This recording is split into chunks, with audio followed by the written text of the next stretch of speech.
Job, chapitre 31. J'avais fait un pacte avec mes yeux, et je n'aurais pas arrêté mes regards sur une vierge. Quelle part Dieu m'eût-il réservé d'en haut? Quel héritage le Tout-Puissant m'eût-il envoyé des cieux? La ruine n'est-elle pas pour le méchant, et le malheur pour ceux qui commettent l'iniquité? Dieu n'a-t-il pas connu mes voies? N'a-t-il pas compté tous mes pas? Si j'ai marché dans le mensonge, si mon pied a couru vers la fraude, que Dieu me pèse dans des balances justes, et il reconnaîtra mon intégrité. Si mon pas s'est détourné du droit chemin, si mon cœur a suivi mes yeux, si quelque souillure s'est attachée à mes mains, que je sème qu'un autre moissonne, et que mes rejetons soient déracinés. Si mon cœur a été séduit par une femme, si j'ai fait le guet à la porte de mon prochain, que ma femme tourne la meule pour un autre et que d'autres la déshonorent, car c'est un crime, un forfait que punissent les juges. C'est un feu qui dévore jusqu'à la ruine et qui aurait détruit toute ma richesse. Si j'ai méprisé le droit de mon serviteur ou de ma servante lorsqu'ils étaient en contestation avec moi, qu'ai-je à faire quand Dieu se lève? Qu'ai-je à répondre quand il châtie? Celui qui m'a créé dans le ventre de ma mère ne l'a-t-il pas créé? Le même Dieu ne nous a-t-il pas formés dans le sein maternel?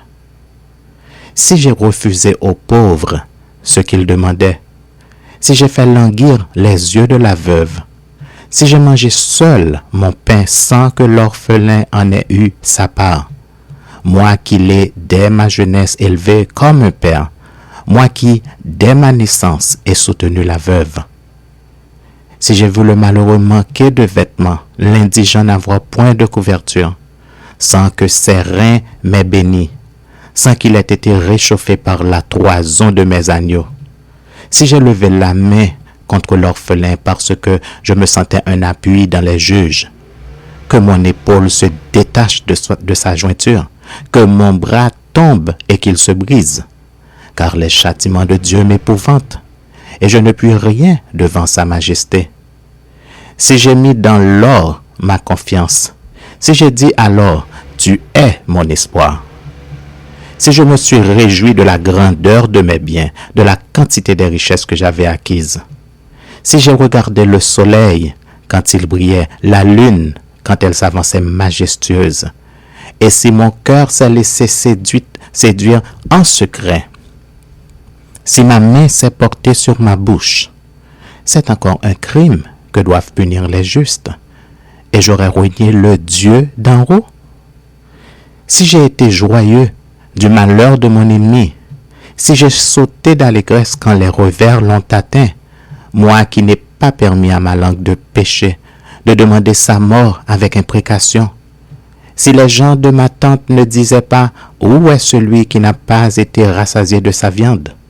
Si l'étranger passait la nuit dehors, si je n'ouvrais pas ma porte aux voyageurs, si, comme les hommes, j'ai caché mes transgressions et renfermé mes iniquités dans mon sein, parce que j'avais peur de la multitude, parce que je craignais le mépris des familles, me tenant à l'écart et n'osant franchir ma porte.